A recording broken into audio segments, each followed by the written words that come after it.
3월 30일 새벽 예배 말씀 함께 나누시겠습니다.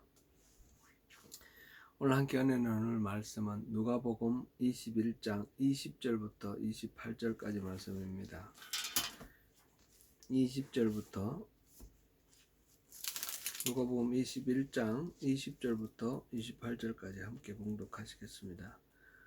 너희가 예루살렘이 군대들에게 에워싸이는 것을 보거든 그 멸망이 가까운 줄을 알라.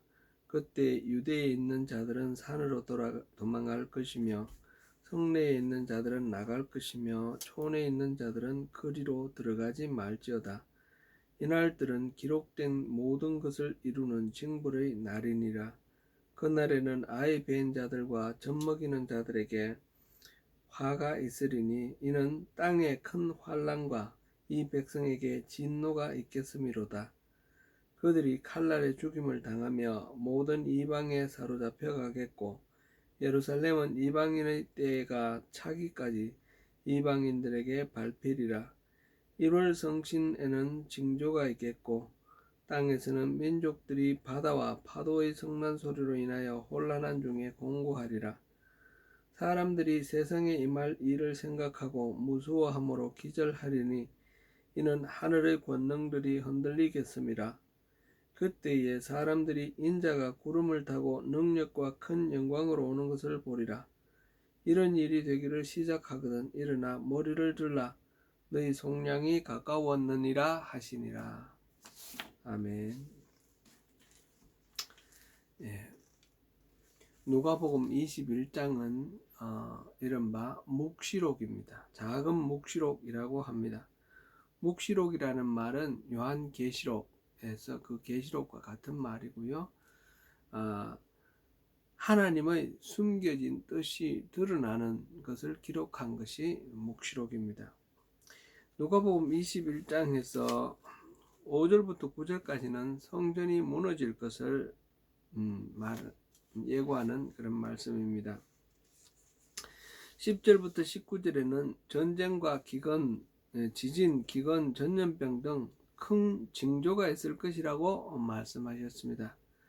이것은 마지막 때의 환란에 대한 예고입니다. 그리고 오늘 본문이 20절에서 28절입니다. 예수님의 마지막 사역이 죽음의 그 세력과의 싸움입니다. 이 싸움의 최후의 승리가 바로 예수님께서 재림하실 때 온전하게 성취될 것입니다. 20절에서 21절을 보니까 예루살렘이 군대에 포위되면 멸망이 가까운 줄 알고 산으로 도망가라 라고 하셨습니다. 그래서 성내에 있는 사람은 나가고 졸락에 있는 사람들은 들어오지 말라 하셨습니다. 그것이 바로 징벌의 날이라고 하셨습니다.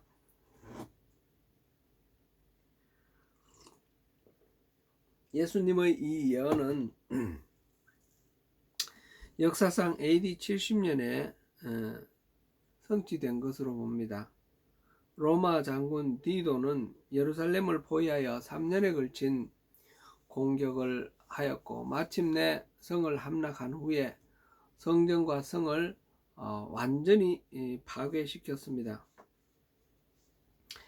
누가복음 21장 6절 말씀에 돌 위에 돌 하나도 남지 않는다 그랬는데 바로 그 말씀처럼 철저하게 로마 제국 군대가 예루살렘을 파괴를 했습니다. 유대 역사가 요세푸스의 그 기록에 의하면 그때 예루살렘에서 죽은 사람이 110만 명, 포로로 끌려간 사람이 9만 7천 명이라고 합니다.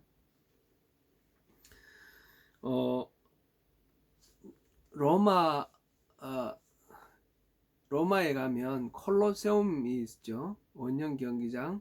콜로세움 바로 북쪽에 보면 디도의 개선문이 있습니다. 그 디도의 개선문에 보면 포로로 끌려간 이 유대인들 그 노예가 부조로 이렇게 새겨져 있고 그때 성전에서 또 빼앗아간 그 노획물 특별히 성전에 있는 그 금촛대 있죠. 그 메노아라고 그러는데 금촛대가 이렇게 부조로 새겨져 있습니다. 그때 포로로 끌려온 유대인 노예들이 이 콜로세움을 만든 그 노동력이었다, 그렇게 전해집니다.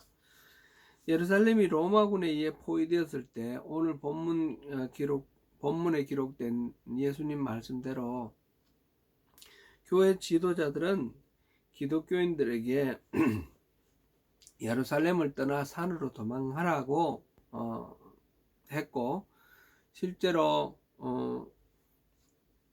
예루살렘과 성전이 철저히 파괴되고 유대인들이 참혹하게 살해되었을 때에 기독교도들은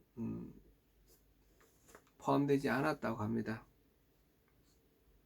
이 사건을 통하여 우리가 또 생각해 볼 것은 눈에 보이는 성전, 그 성전이 있으니까 이 예루살렘이 망하지 않을 것이다 그러고 끝까지 그곳에서 버티다가 죽었는데, 그 눈에 보이는 성전이 중요한 것이 아니라 하나님의 말씀을 따르고 순종하는 것이 중요하다라는 것을 우리가 또 생각해 볼 수 있습니다. 22절에는 이러한 표현 끝에 이런 날을 징벌의 날이다, 이렇게 표현하고 있습니다.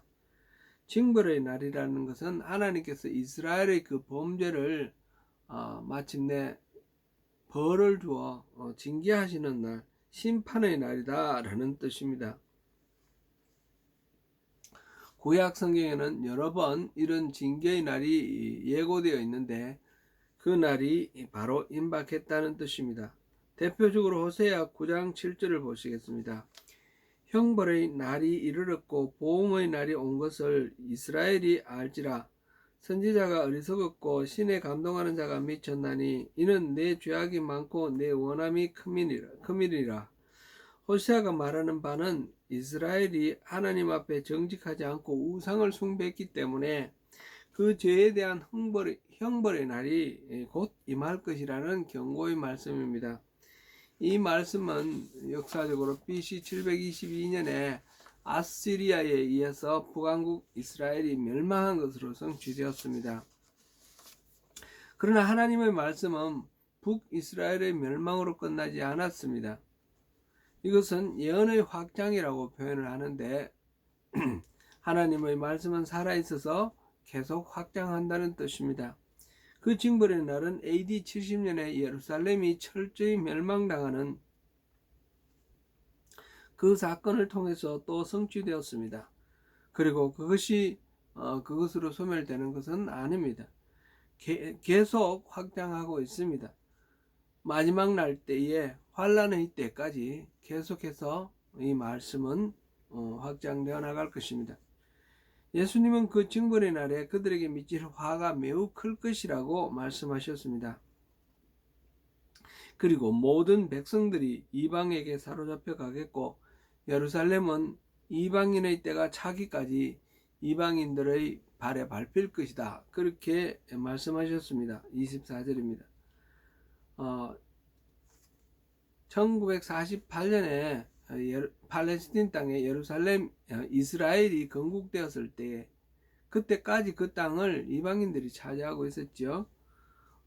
그것을 통해서 예수님의 말씀이 성취되었다, 이렇게 믿는 사람들도 있습니다. 예루살렘에 대한 예언에 이어서 주님은 재림하실 것에 대해서 또 말씀하셨습니다. 25절 26절 이 부분을 읽어보겠습니다. 1월 성신의 징조가 있겠고 땅에서는 민족들이 바다와 파도의 성난 소리로 인하여 혼란 중에 공고하리라. 사람들이 세상에 임할 일을 생각하고 무서워함으로 기절하리니 이는 하늘의 권능들이 흔들리겠습니다. 1월 성신은 해와 달과 별들을 말합니다. 이런 비슷한 예언을 한 선지자들이 또 여러 있습니다. 대표적으로 몇 군데만 보면 이사야 13장 10절에 하늘의 별들과 별무리가 그 빛을 내지 아니하며 해가 돋아도 어두우며 달이 그 빛을 비추지 아니할 것이다 라고 하였습니다. 태양도 달도 빛을 잃으며 별들도 빛을 잃는 그런 재앙이 덮칠 것이라는 말씀입니다. 요엘 선지자도 비슷하게 말했습니다. 해가 어두워지고 달이 핏빛같이 변하려니와 요엘서 2장 31절 말씀입니다. 요한계시록에도 이런 비슷한 말씀이 있죠. 어린 양이 6째 인을 뗄 때에 실제로 이런 일이 벌어진다고 하였습니다. 이런 묘사는 정확히 어떤 현상을 나타내는 것인지 알 수는 없습니다. 최근 우리 조국 대한민국의 황사가 심해서 해가 완전히 가려지는 그런 상황을 이렇게 뉴스로 봅니다. 그런 현상일까 싶기도 하고요. 또 화산이 폭발하면 그 화산재, 그 구름이 하늘을 가려서 해가 햇빛이 완전히 가려지는 그런 어두운 세상이 되는 그런 경우도 또 상상해 볼 수 있습니다. 하늘에 나타날 징조는 태양과 달이 빛을 잃고 별들이 떨어지는 현상인데, 그때 땅에 일어날 징조가 또 표현되어 있습니다. 바다와 파도의 성난 소리로 혼란스러워질 것이다 하였습니다. 파도 소리가 크더라도 바다에 머물러 있으면 큰 문제는 없습니다. 그런데 그것이 육지로 밀려올 때는 차원이 다릅니다. 2010년에 있었던 동일본 대지진 때 그 쓰나미 그를 동영상으로 봤는데 너무너무 무섭고 끔찍한 그런 일이지요. 주께서 물의 경계를 정하여 넘치지 못하게 하셨다라고 시편 104편 9절에 말씀하셨는데, 그것이 무너진다는 것이죠. 바다와 땅의 경계가 무너지고 바다가 땅이 바다 속으로 가라앉고 바다가 땅 위로 밀려오는 그런 것을 한번 상상해 보시면 되겠습니다. 27절 28절을 보시겠습니다. 그때 사람들이 인자가 구름을 타고 능력과 큰 영광으로 오는 것을 보리라. 이런 일이 되기를 시작하거든 일어나 머리를 들라 너희 속량이 가까웠느니라 하시더라. 그때에 즉 1월 성신의 징조와 바다와 파도의 징조가 일어날 그때에 그것이 단지 세상의 종말로 끝나는 것이 아니라 주님께서 재림하시는 날이기도 한 것입니다. 인자가 구름을 타고 오신다라고 하였는데 그 모습은 또 어떤 것일까요? 예수님께서 승천하실 때 모습을 사도행전 1장 9절에서 11절에 기록하고 있습니다. 한번 보시겠습니다. 이 말씀을 마치시고 그들이 보는 데 올려져 가시니 구름이 그를 가리어 보이지 않게 하더라. 올라가실 때 제자들이 자세히 하늘을 쳐다보고 있는데 흰 옷 입은 두 사람이 그들 곁에 서서 이르되 갈릴리 사람들아 어찌하여 서서 하늘을 쳐다보느냐. 너희 가운데서 하늘로 올려지신 이 예수는 하늘로 가심을 본 그대로 오시리라 하였느니라. 예수님이 올려가신 그 하늘은 우리 고개를 쳐다보면 구름이 떠다니는 저 스카이 저 어느 구석이 아닙니다. 분명히 예수님 어느 그곳을 스카이를 말씀하시는 것이 아니라 하나님의 나라 헤븐을 말씀하십니다. 올라가실 때 모습, 다시 오실 때의 모습이 정확히 어떤 모습일지는 말을 들어도 상상이 잘 되지는 않습니다. 전하는 사람도 아마 그랬을지 모르겠습니다. 그런데 여기서 정작 중요한 것은 그 모습이 아니라 그 다음 말이라는 것이죠. 28절 이런 일이 되기를 시작하거든 일어나 머리를 들라 너희 속량이 가까웠느니라 하시더라. 무슨 말씀입니까? 1월 성신의 징조와 땅의 징조가 일어나거든 세상 사람들은 두려워서 기절하죠. 그렇게 하지 말고 도리어 일어나 머리를 들라는 말씀입니다. 왜 그렇습니까? 주님이 재림하시는 그날은 세상에는 심판과 멸망의 날이지만 우리 믿는 그리스도인들에게는 바로 속량의 날, 구원의 날이기 때문입니다. 구원의 확신을 품고 있으면 주님이 다시 오시는 재림에 대하여 두려움이 아니라 소망을 가지고 맞이할 수 있습니다. 바로 그날은 우리 주님 예수님의 승리의 날, 승리가 완성되는 날, 우리가 그 승리를 누리게 되는 날이기 때문입니다. 사랑하는 성도 여러분, 언제 어떤 상황에서 맞이하게 될지 모르는 마지막 때를 생각할 때에 두려움이 아니라 주님의 약속을 확실히 붙잡고 설레임과 기쁨으로 맞이할 수 있기를 축복합니다.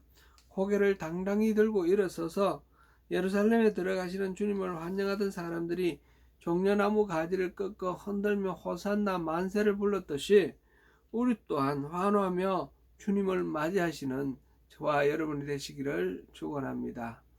감사합니다.